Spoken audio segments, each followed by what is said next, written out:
That was absolutely beautiful. Thank you, Greg. Please rise and body your spirits as we sing together hymn number 121 in the black-gray hymnal, We'll Build a Land.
Good morning, and welcome to those of you joining us virtually and those of you present here at All Souls Unitarian Church of Indianapolis. I'm Rick May. My pronouns are he, him. I will be serving as the worship associate for today's service. Together with Jean Miller, her pronouns are she, her. Sarah Cannon, our Director of Children's and Community Programming, her pronouns are she, her. And Reverend Katie, our Senior Minister, her pronouns are she, Ella. We are your worship team on the chancel today. Love is the spirit of all souls. If you are visiting us this morning, we are glad you are here with us. We invite you and everyone present to please complete a connection card. This card helps us know how best to stay connected and support you on life's journey. We welcome you and invite you to bring with you this morning your whole self as you join us in worship. And please know that if you would like some extra support for this life's journey, our caring team is an extension of the ministry team and here to support you as well. You can reach them by calling All Souls and selecting their extension, or by email to pastoralcare@allsoulsindy.org. Our Soul Matters theme this month is courage. Check in the know to get the packet so you can engage with the materials both at home and at All Souls in person and online. Thank you so much, Rick. Buenos dias. We are the congregation with the warm hearts and the cold hands today on this gorgeous fall day, but we are waiting on a part for the boiler. Stay tuned and stay bundled until then. When we say that we are truly on this journey together, we mean it. I hope you will join me today in the BD room if you are interested about learning more about All Souls and how to be connected, whether you are currently a member or if you are interested in becoming a member. We're going to talk about how you can join today and also how you can get connected. We'll meet in the BD room after service. Please do go ahead and get your coffee first because no one should be deprived of coffee, especially not on a Sunday morning. Couple of quick announcements. I'm wondering if we can thank Babette Miller, Cindy Cook, Teresa Quay, and Virginia Snell for their hard work in finding our new office administrator.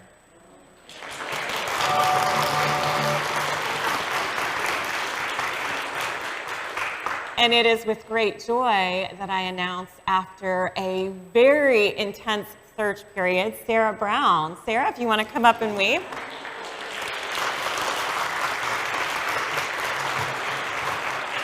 Thank you so much, Sarah. We're so glad to have Sarah as a part of the team.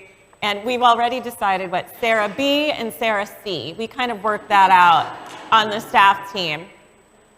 Sarah will be at coffee hour today, so please feel free to introduce yourself. Please have your name tags if you could. That helps us to recognize each other. Thank you so much, Sarah, and welcome.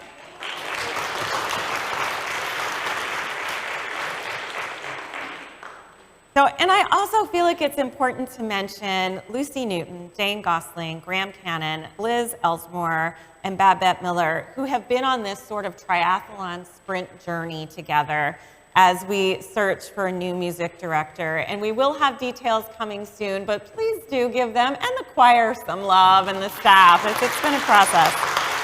Thank you. In this moment of our shared journey, may you feel witnessed and honored wherever you are, and may you remember that whether you are here for the first time or the thousandth, whomever you are, whomever you love, whatever your ability, gender, beliefs, political affiliation, or documentation status, you are welcome here, and you are never alone.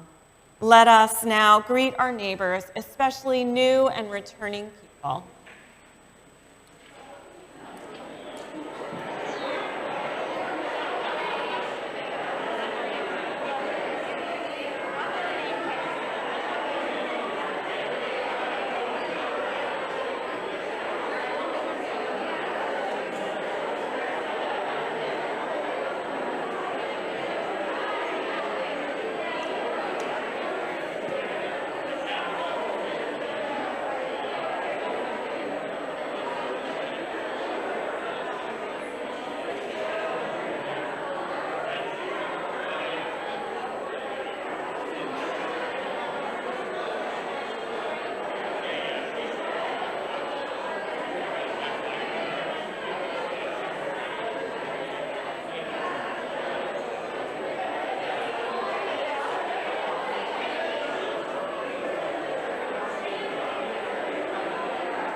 We meet in the spaces between us.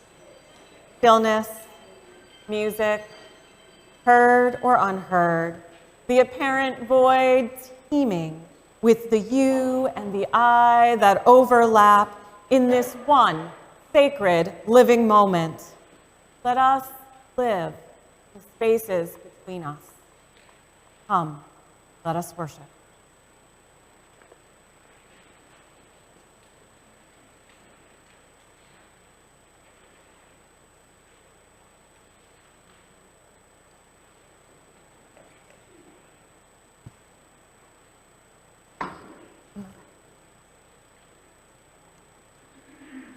All right.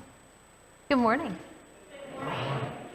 The ritual of lighting our chalice reminds us to continually renew our promise, to live into our covenant, to put love into action, and to live out the community of love and justice we aim to be. Please rise in body or spirit as we say these adapted chalice lighting words from James Villa Blake, the same words we have spoken since 1903. Love is the spirit of this church, and service is its law, to dwell together in peace, to seek the truth in love, and to help one another. This is our covenant. And thank you very much to Nadia Carmody for lighting our chalice this morning. Please remain risen and open your hymnals as we sing hymn 134, Our World is One World.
One of the benefits of being UU is our sources of our living tradition from world religions. As a result, we can celebrate and participate in other religious holidays. These celebrations include Judaism's present feast called Sukkot, which in Hebrew, which in English translates to booths or huts. The holiday is the festival of booths. It recognizes the Israelites' 40-year journey in the desert after leaving Egypt. The Bible in chapter 23 of Leviticus establishes this holiday. The holiday is celebrated for 7 days starting October 9th through October 16th, 2022. The booths are temporary structures that are called sukkahs. These structures must be constructed to allow the stars to be visible at night and to let rain go through the roof. The purpose of this festival is to live in the temporary shelter, subject to the weather and elements, for 7 days to remember that God shelters us continuously.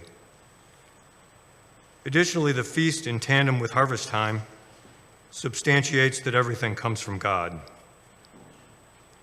This holiday is the happiest of all Jewish holy days and is celebrated with parties. Simultaneously, while the holiday is joyous, it also recalls the need to be close to nature and the vulnerability of life in the desert. In the spirit of Sukkot, take the time this week to meditate about the deserts in your life and the vast number of things that you should appreciate. Finally, appreciate nature and contemplate your personal vulnerabilities. Vulnerable people like the homeless and immigrants, and the vulnerability of nature due to climate change.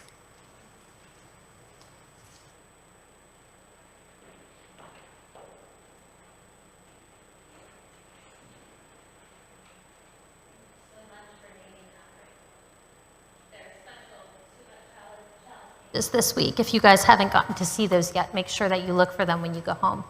It's a pretty cool holiday. Hi, everybody. How are ya? I want to share a special story with you today because this Sunday service has a lot to do with questions. And some of them are small questions and some of them are big questions. And this is a story by a famous author named Leo Tolstoy about a kid who really wanted answers to some of his big questions. So, like a lot of you kids here, he really liked animals, and a lot of his friends were animals. And so this boy, whose name was Nikolai, was sitting and talking with 3 of his friends, and one of them was a big bird, a heron with the long legs that you'll see in the stream sometimes fishing. And one of them was a monkey, which, I don't know about you, but I'm fond of monkeys. And one of them was a dog. And the questions that Nikolai had were just itching at his brain, and he thought, I'll ask my friends, and I'll see what they say. And these were the 3 questions that he had. When is the best time to do things? Who is the most important one? And what is the right thing to do? And so one by one, he put those questions to his friends. And of course, as would happen if most of us asked our friends questions, he got a lot of different answers. So when he said, what is the best time to do things? The heron, who had to stand very still and watch the water for its opportunity to catch food, said, it's best to plan in advance when you're going to do things. And the monkey said, well, I like to make a little mischief, and I usually find that the best time to do it becomes clear if I just watch and I pay close attention. But the dog had a totally different take. He said, listen, I am part of a pack, and I don't do things without asking my pack for advice. And so for me, the best time to do things is whenever the pack decides that it is. So then he said, all right, well, that does not actually help as much as I hope that it would, but who is the most important one? And the heron, who can fly, which, can anybody here fly? I can't, right? So I felt like this was kind of a limiting answer. The heron said, those who are closest to heaven. And the monkey said, well, that's fine for you. You're always going to be the closest to heaven, but I think the most important one is the people who can heal the sick. That's a really important job. And the dog looked around and he thought about it and he said, no, I think the most important one is the one who makes the rules. Which, if you're a member of a pack, I can kind of see how that would be. But again, those are very different answers. So Nikolai said, well, what's the right thing to do? And the bird said, fly. And the monkey said, have fun. And the dog said, fight. And the kid said, okay. I think I need a fourth opinion. Who else could I ask to break this tie? And he said, you know, the wisest person that I know is this very old tortoise who lives up at the top of the mountain. I am going to hike up there. I'm going to see what the tortoise says. So when he got up there, the tortoise, who, as I've mentioned, had lived a lot of years, tortoises are very long-lived animals, was out digging in his garden. And it didn't look like a very easy job. And Nikolai thought, well, if I'm going to ask him to answer these questions, I should help. So he took the shovel and he said, here, I'll dig for you. And he did the digging while he asked the tortoise the questions. But the tortoise did not answer him right away. He just kind of stood there smiling. And Nikolai dug and thought, well, I hope an answer is coming. But instead, what came was a storm. And the wind began to blow, and the rain began to pour down from the sky. And just as he and the tortoise were picking up the tools and turning to go inside where it was warm and dry, Nikolai heard someone cry, help, help. Well, he dropped that shovel and he ran in the direction of the call. And who did he find but a panda that was trapped under a branch that had fallen from one of the trees when the strong winds arose, and the panda's leg was injured. So Nikolai picked the panda up in his arms and he turned and he ran for the tortoise's home. He brought her inside where it was warm, and he and the tortoise tended to her leg. And after a moment, she seemed to be a little more awake and a little more alert. And she looked at Nikolai and she said, where is my child? And Nikolai said, oh no, and he ran out the door again, and he ran back to where he had found the panda, and he called and he called, and he found the panda child, wet and frightened, but safe. And he brought it back to the hut and reunited it with its mother. Now, after this, the tortoise decided they needed a cup of tea. So the panda and her child rested, and Nikolai sat at the tortoise's table and said, I completely forgot in all of the hubbub to get an answer to my questions. I was really hoping you would know. And the tortoise said, well, you don't need me to tell you. You already know the answer. Well, that seems like a thing that grown-ups say to kids kind of a lot. So Nikolai was briefly annoyed. But the tortoise was being very sincere, and he said, listen to me. When I got here, you saw that I needed help. And so the best time to do things was right then, when you were helping me dig in my garden. And the most important one was me, because I'm the person who needed help, and the right thing to do was to dig. And we could have gone on like that forever. But when the storm came up, the best time to dig had ended, and the time to run toward cries for help had begun. And the most important ones were the panda mother and her child, and the most important thing to do was to help them be safe. So, you have shown with your actions that you absolutely know the answers to all three questions. The most important time is right now. And the most important one is the one you are with. And the thing to do is whatever is needed in that moment. Well done, Nikolai. And Nikolai went home content. Thank you.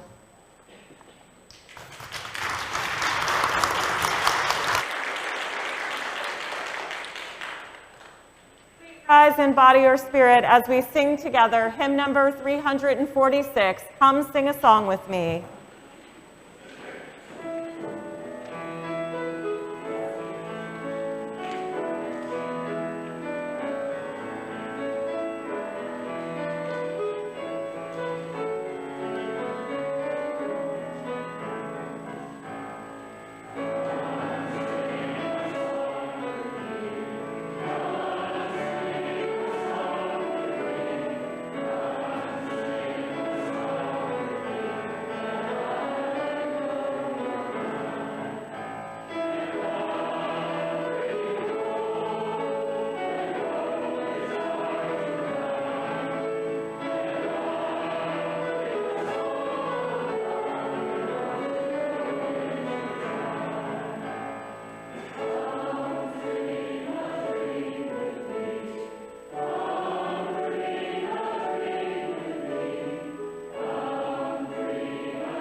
Thank you so much for being here to do this special service, Jean. And if you haven't had a chance to meet Jean yet, please meet your board president, Jean Miller.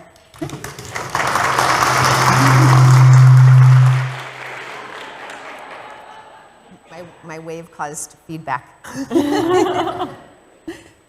Thank you, Josh. So at the startup event that we had in early August with Reverend Sharon Dittmar and Reverend Patrice Curtis, Reverend Sharon had this series of questions that she asked Reverend Katie, and it was just so fun and enlightening and just joyous to have that question and answer session. And we asked questions about her ministry, her vision for our shared ministry, questions about theology, and so much more. So we wanted to share it with more people, hence today's question box service. So we have this broken into two sections. So in this section, we're going to ask some of those questions that Reverend Sharon asked. And then in the second section, we'll continue that and then also include the questions that some of you submitted. So my first question is, Reverend Katie, how do you feel about getting settled in at All Souls? So I love it here. I feel very grateful and very blessed to be your minister. Truly, I'm getting settled in Indianapolis. I know some of you have seen that I pretty much spent all of July eating from one end of Indianapolis straight through the other end, finding just about any vegan restaurant I could, and I appreciated all the recommendations. This is a delicious city. I mean that sincerely. And I found the light switches in Harris Hall. I actually knew where they were today, so getting settled. Still don't know all the other light switches, though, so we'll get there. Settled in, light switches. What are your hours and availability? Oh, thank you so much for asking this question. One of the things that I've been talking about is wanting to have a long, sustainable ministry. And that means trying not to work more than 48 or 50 hours a week. I'm not there yet, but I have been able to observe, for the most part, Tuesday, which is my day off. So contractually, all ministers are supposed to have one day off without any church responsibilities a week. And for me, that day is Tuesday. And I know it sounds kind of strange to have a Tuesday off, but we do a lot of work as a staff team on Monday to get ready for the whole week. And while most ministers take Monday off, it just didn't feel right for what our workflow is. So I chose Tuesday, and I try to remember to put an autoresponder on my email so that folks know, oh, okay, she won't get back to me today, but she'll start looking at emails again on Wednesday. I try to answer emails between 10 and 5 most of the days of the week. So Monday, Wednesday, Thursday, Friday, 10 to 5, that's when I check email and try to answer email. If I have a high volume of emails or if I'm in a lot of meetings, that slows down my response time. But I always have, both online on our website and also in my email signature, a link to my calendar so that you can set up a meeting with me directly at a time that works for you. And if something is happening pastorally, and you email the pastoral care team. So Jean Babette, our congregational vice president, and the pastoral care team can always get me. They have my cell phone number and can text me. Reverend Katie, how do you like to be addressed and why? Thank you, and you bottled too, so thank you. I really appreciate being called Rev Katie, and there's a few reasons for that. I think some of you may remember Dr. Jill Biden, and some of the discussion around why it's important as a woman, and for me, especially as a woman with additional marginalized identities, to be referred to by my title. Because sometimes, since we've been socialized a certain way, people can forget my qualifications or why I'm in the room. And Rev Katie helps to remind everyone kind of what my role is and why I'm in the room. And there's another piece to this too. I plan to be in this community a really long time, and as ministers, we talk about when you settle into a community, you develop strong relationships and strong bonds in the congregation. But those relationships and those bonds are always that of a minister to a congregant or a minister to the congregation. So I will be there for you when the world falls apart in a way that no one else can, and that's because I'm your minister. Friends can be there for us in a really special way, but when we remember that I'm Rev Katie, you know that when there's a place where no one else has answers for you and you have really big questions, that I'm the person that can be there for you because I've trained specifically to help you hold those questions and journey with you in a way that a friend can. Yeah, thank you. And I guess I've noticed, like when Reverend Joel was here, I called him Joel, and when Reverend Anastasia was here, I called her Anastasia. So it has taken some practice, but now I find myself saying Reverend Anastasia, Reverend Joel when I refer to them. So I'm just telling you, it can be done, and it's appreciate everyone making the effort to do so. Thank you so much. Next are a few questions about dress and behavior. Do you hug, and do you mind if people touch you?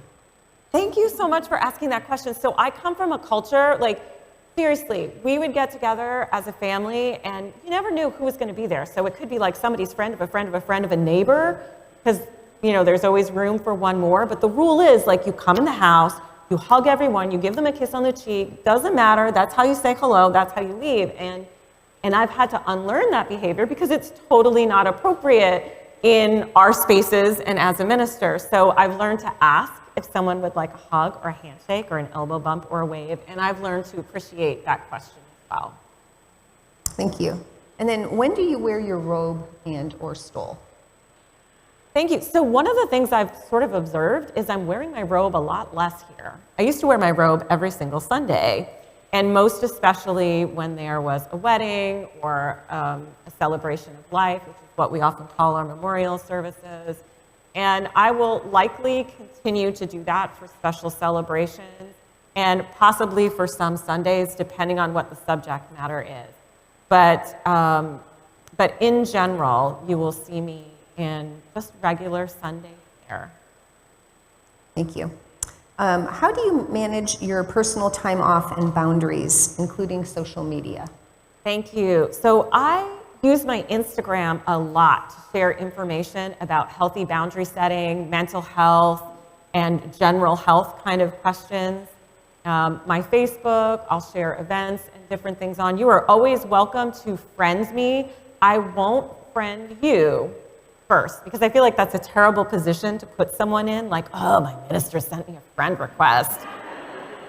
Oh, can I say no to her? And if I say yes, like, what do? I've heard about special lists where certain people can't see everything. You know, there's all these questions that come up. But if you friend me, that's great. I will friend you back. I'm not good about checking messages, though. So if you need to reach me, please don't use social media. Use my email or call me. That's a much better way to reach me. And I do my best to try to respond to different things on social media, but I don't always get to everyone. So I'm sorry in advance if I forget your birthday. I also take Facebook sabbaticals. I'll take social media sabbaticals typically during the summer, and I usually post that on my Facebook page where I literally completely stop social media and won't respond. What are your thoughts and expectations on socializing with members? So this ties a little bit into the question about being your minister. So Sean and I absolutely love dinner invitations, and we love kitchens, and we got to see Teddy Rayhill in a musical, and he was amazing. And I attend those as your minister because I'm here on this journey with you, and I try to say yes to as many as I can, mindful that too many and it extends my work week, and then I might be crispy in other areas. So I always do my best to try to say yes, but I'm also mindful of all of my workflow to make sure that I can still be available for the visit that I need to make to the hospital at 3 o'clock in the morning or other things that might come up. So you just mentioned Sean. So what is the role of your spouse, Sean? So Sean is my backup dancer. He's amazing. Sean does not like to be the center of attention. He is UUA staff. He works for the Office of Church and Staff Finances at the UUA, and you will see him from time to time up in the tech bridge with Josh. He really wants to get into the kitchen and help out with Food Not Bombs, and he'll show up in some ways. He'll probably remain a friend of the congregation, but he'll be in the background where he kind of likes to be. Thank you. And then the last question in this section is, the Commission on Institutional Change talks about informal and formal networks. Can you talk about that as it relates to All Souls? Yes, so the Commission on Institutional Change in their report, Widening the Circle of Concern, really addresses, very formal systems can be too rigid and can perpetuate systems of oppression, and so can informal systems where, I know someone who knows someone who knows someone, and I'm going to ask those folks questions instead of going directly to the source. And sometimes that can create problems in systems, and it can perpetuate problematic patterns. And something I'm learning about, and this always happens in congregational networks where there's a little bit of a whisper network of like, did you know, or how do I do this? And everyone goes through about 19 people, but no one asks like the head of the team the question, or no one goes to the minister to ask a particular question about things. Part of what we're working on as a board and staff team is clarifying roles in the congregation and clarifying pathways so that you know who to ask for something instead of asking a bunch of other people. So if you have a question, when in doubt, you can always email me. It might take a minute before I get back to you because I do things based on an urgency basis. But I will get back to you, even if it's to connect you with the right person in the congregation. And it is much more effective to come to me with your questions or to come to Jean or Babette or someone directly in leadership if you don't know the answer to something than to have those conversations sort of in circles. Just talk a little bit more about that in relation to how if someone wanted to give you feedback on something versus having a question about something. Oh, wonderful. So if you have feedback, please come directly to me with that. I am the best person to have conversations with about feedback, and that is the healthiest way for us to be in relationship and be in conversation, even if it's hard feedback, right? It's the hard feedback that leads to deep conversations that we get to grow from. All of us. So please come to me with those things. When we share feedback about a minister or about a leader with other people, it creates stress and chaos in systems. And it can stop us from doing some of the good work that we want to do. And some of what we've set up is ways to directly address conflict. When we're talking around people, we're actually creating more conflict in the system than avoiding it. So the best thing is always to go straight to the source. And I would echo that for any concerns about what the board's role is or governance or anything like that. I appreciate if someone just comes directly to me or to another board member. This section. Then, this is a great lead into, though I may speak with bravest fire, please rise in body or spirit as we sing these words together. It's hymn number 34.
We gather each week making time and choosing a space where we can share the joys and sorrows in our own hearts and within our community.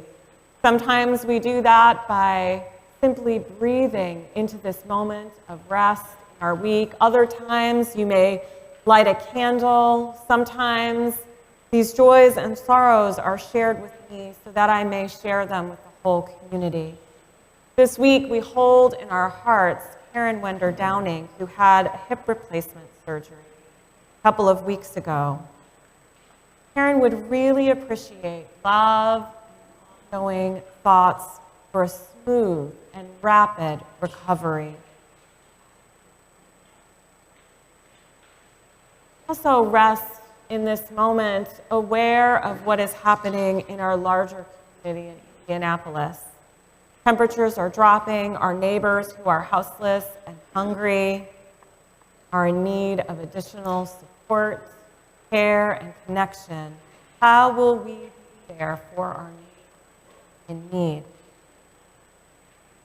We rest in this moment holding our cold and hungry neighbors in our hearts. We can also rest in questions that Rick posed to us about the deserts in our lives, our personal vulnerabilities at this time and in our community. Maybe on our hearts, our unjust immigration system, systemic oppressions elsewhere in our lives, climate disaster, violence on our streets. One person was killed last night and another injured, shooting on the east side.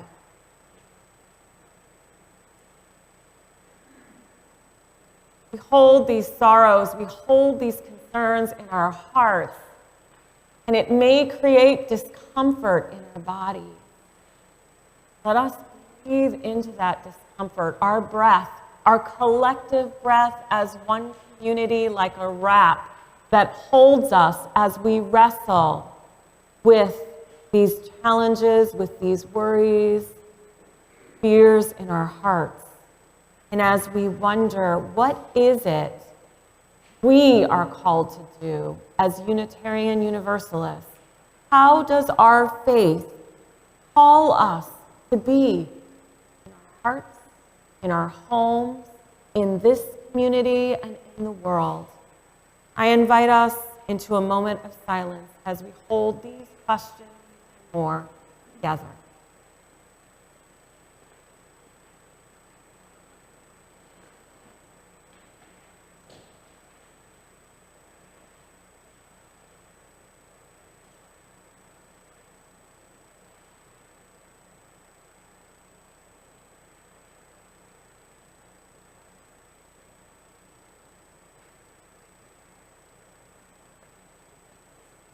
May our powerful questions become prayers that we embody the answer. May it be so. Amen and blessed be.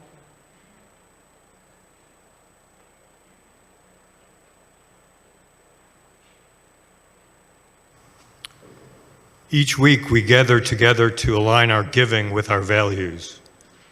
We give to support the missions and ministries of our congregation and share half of our weekly offering with an organization whose values align with ours.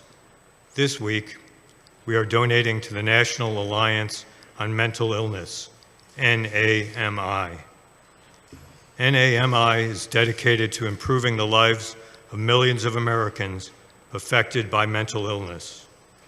Your gift helps support NMI's ongoing awareness, education, and advocacy efforts, including initiatives such as expanding NAMI's helplines, hours, and services, advocating for a better crisis response system, developing resources for youth and young adults, and updating our educational materials to better address the needs of underrepresented communities. Your support helps ensure that no individual or family is alone on their mental health journey. To contribute, you can gift cash or a check into the collection plate, or if online, you can go to allsoulsindy.org, where you'll find a link that says, Give to All Souls here on the left side. It's beneath the description of today's service. Thank you for your generosity in supporting the mission of All Souls and for your continued love for one another and for this world. Take this moment to make your gift. The morning offering may now be given and gratefully received. Thank you.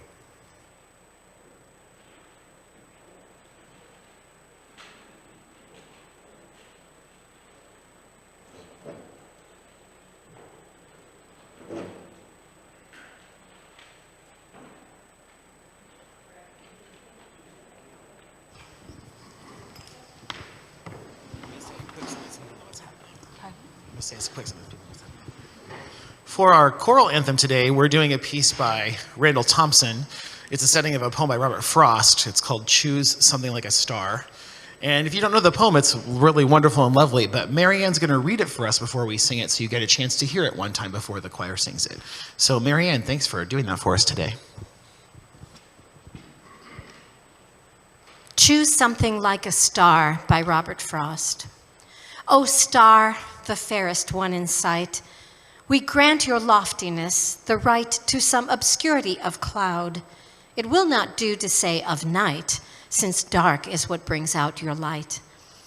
Some mystery becomes the proud, but to be wholly taciturn in your reserve is not allowed. Say something to us we can learn by heart, and when alone, repeat. Say something, and it says, I burn. But say with what degree of heat? Talk Fahrenheit, talk centigrade. Use language we can comprehend. Tell us what elements you blend. It gives us strangely little aid, but it does tell something in the end. As steadfast as Keats' eremite, not even stooping from its sphere, it asks a little of us here. It asks of us a certain height. So when at times the mob is swayed to carry praise or blame too far, we may choose something like a star to stay our minds on and be stayed.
So beautiful. I thoroughly enjoyed this morning's sneak peek as the choir was practicing. Okay, are we ready for round two? This is kind of a follow-up. It's really serious all of a sudden. I know. All right. So this is a little bit of a follow-up to kind of the tone of some of the previous questions, but I understand that when you bump into church folks outside of church, it feels social to us, but is work for you. So how would you like us to interact with you in those situations? Thank you. In general, I typically love bumping into people at the coffee shop, on the street, at Costco, which is like our unofficial caterer, right? And all throughout, I love running into people. And sometimes the deepest, most meaningful pastoral conversations I've ever had with congregants were in situations when we were out in the world, where it seems like, I think sometimes it makes ministers feel more approachable when we're out in the world. So in general, please do say hello. Hello is always awesome. I may not recognize you at first because I'm used to seeing only this much of you. And I'm still learning everyone's names too, but please do say hello. If we bump into each other at the gym, I may look particularly fierce and intimidating, but I'm actually having fun, and I would still love to say hello, although there might not be too much time to chat, because usually my time at the gym is super focused so that I can come back home and make sure that I'm at a meeting or some other things, but I would still love to say hello. Okay, kind of along those same lines, in general, if we have pitch-ins, and we do that quite often here, ministers aren't asked to bring food because they're already working at the event, but also I know you love to cook and you're quite the foodie, so how do you feel about food and pitch-ins? Thank you. I do love to cook, and I love to eat, and we do amazing pitch-ins here. I think I've said this on a few occasions, and I say it often because I mean it. If I didn't already love this congregation, I would have stayed after the pitch-in during candidating week. We do food really well.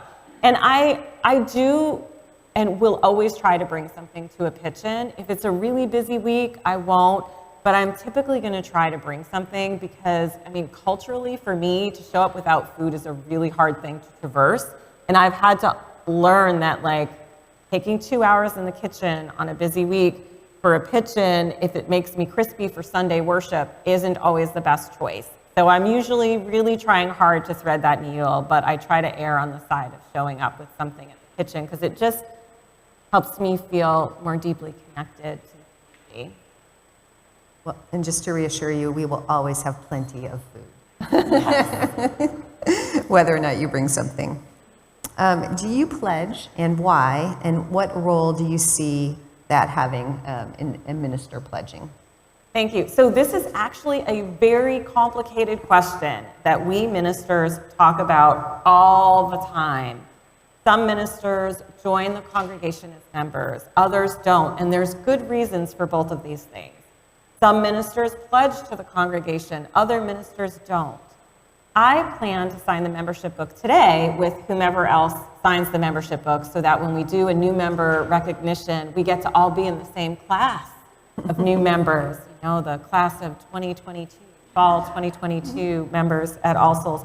For me, it feels like I'm more in integrity with the community, even though I won't be able to vote on certain things, and ministers never really experience the same benefits of membership because we're the minister, right? Our role is very different. I still feel like it's an important commitment to the community to say that I'm a member too, and I also will pledge to the congregation. Now, pledging gets complicated because I'm someone who believes in tithing. So a percentage of our income, Sean agrees with me on this, a percentage of our income goes to Unitarian Universalism in places where our values are being expressed in the world. And as a regular member, before I became a minister, my single point of giving was, and primary point of giving, I should say, was the congregation, because funds come into the congregation through our Share the Plate, and they're distributed locally and globally in ways that are in alignment with our vision and mission. So it made sense to do that. As a minister, it gets complicated because some ministers were tithing to congregations, and then that became a budget line item, and that becomes a problem for ministers who follow. So in 20 years, whatever I'm giving might affect the minister that comes after me. So I will pledge to the congregation. It just won't be my primary source of giving. I feel like contributing financially, just as being a member, is important to our family. What might you like to share about your norms or observations about your time here at All Souls that I have not asked? I am learning.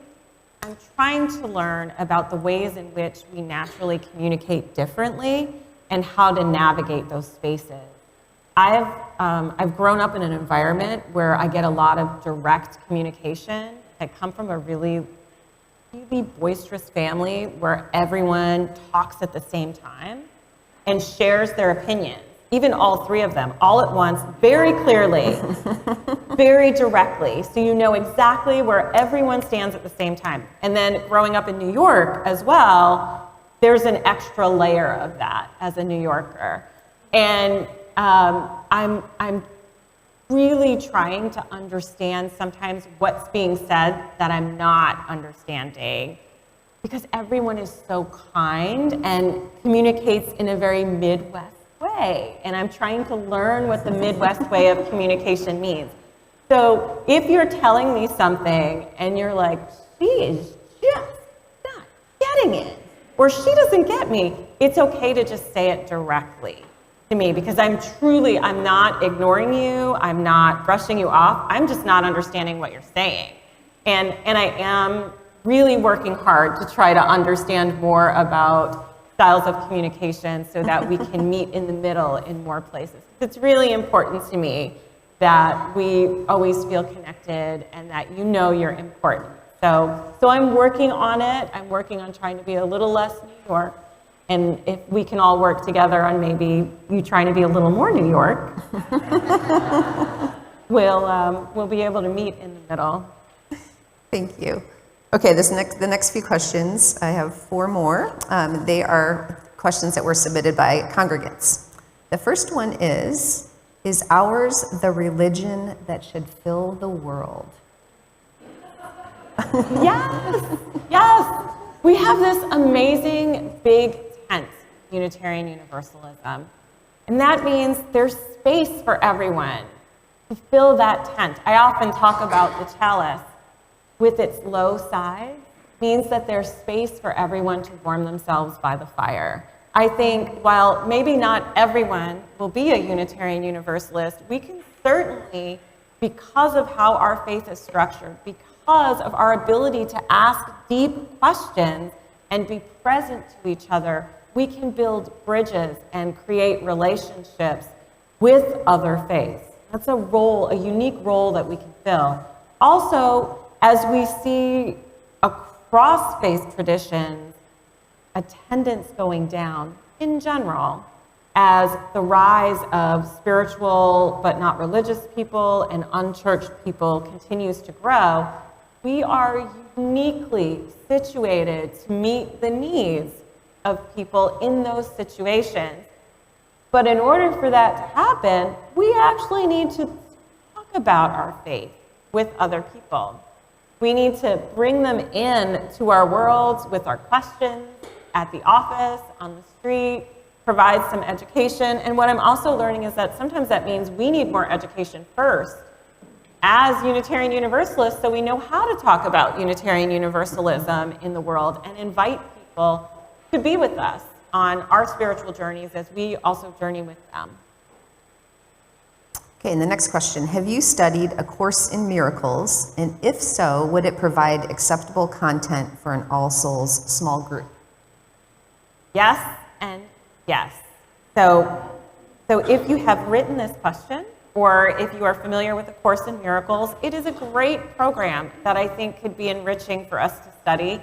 And you are welcome to connect with Nasreen, and we can start a chalice circle in the next round, so maybe in the winter, to or A Course in Miracles. I wholeheartedly support that. Okay, I think we might have that person's name on the Google form, so we might follow up with you.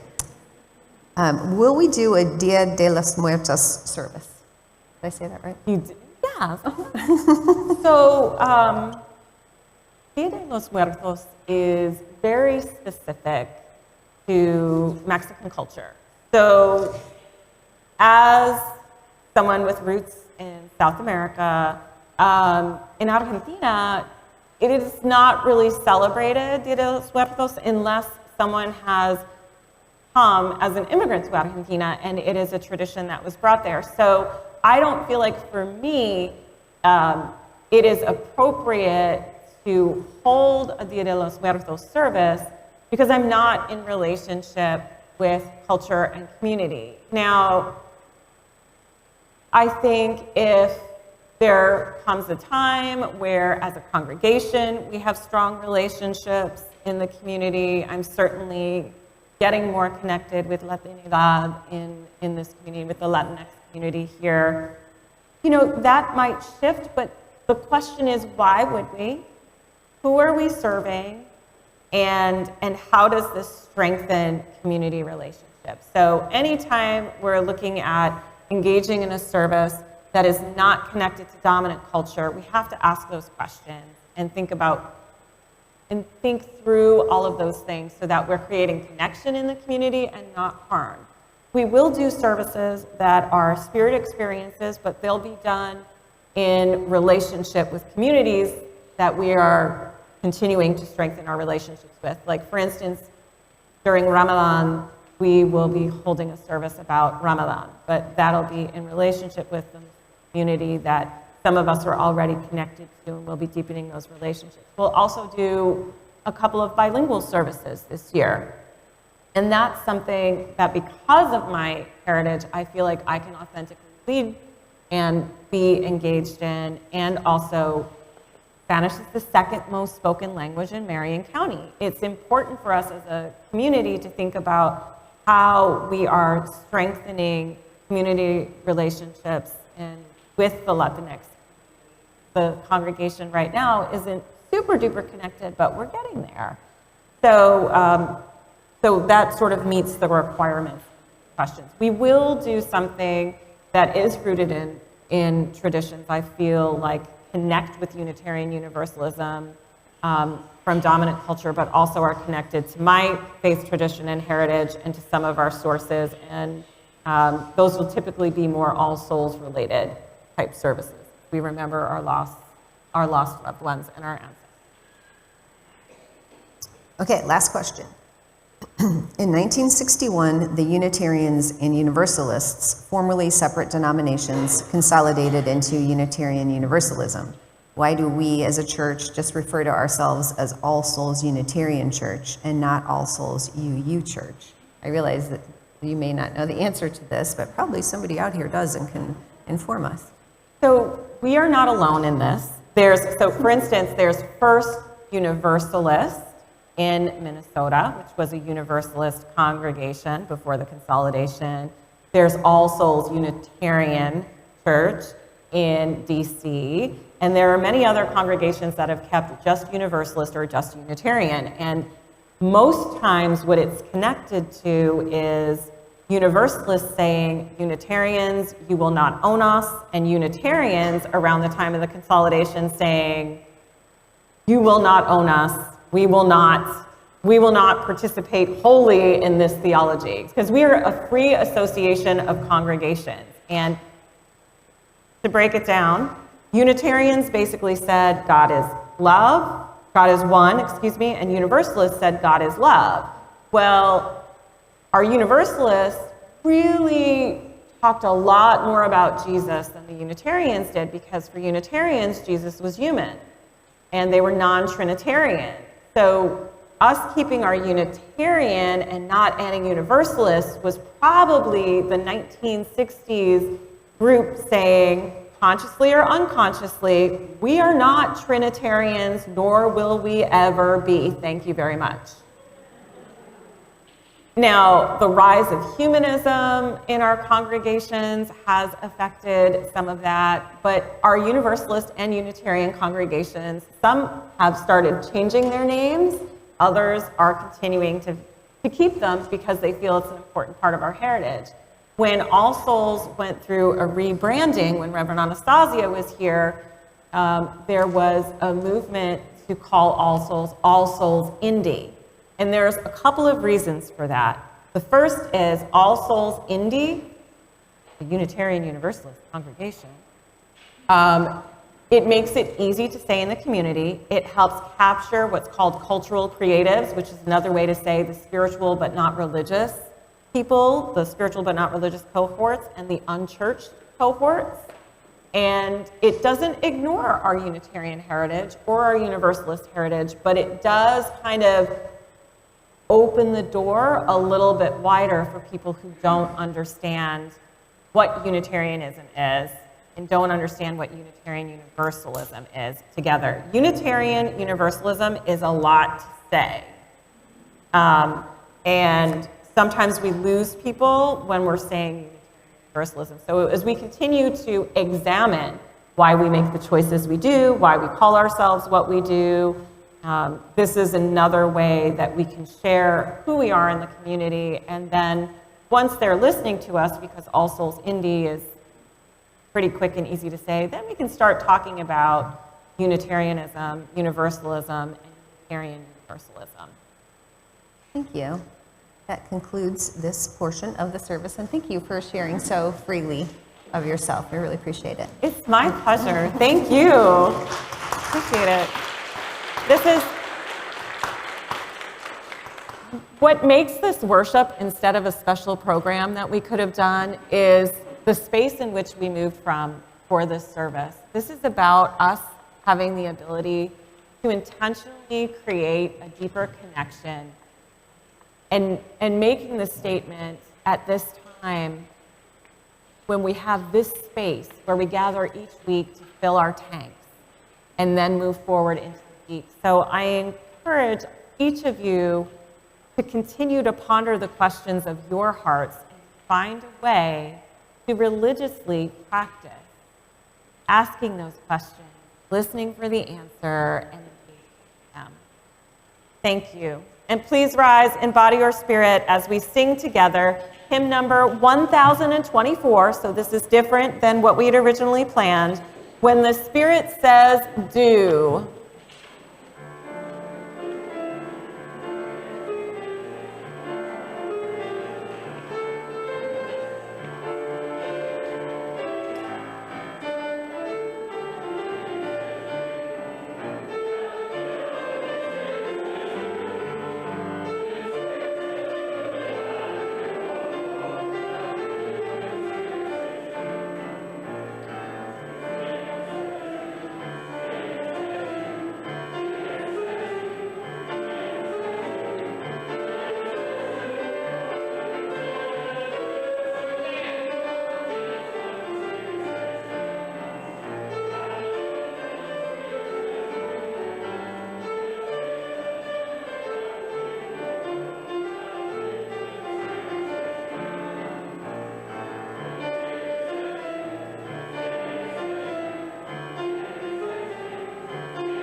As we continue to move forward with our day and this week, I invite you to continue to rest in the questions of your heart, the questions that the world is calling us to be with, and to answer for ourselves and for each other. And then may we go forward doing what the Spirit says to do as we become the answer to the questions that are really prayers. May it be so. Amen, and blessed be.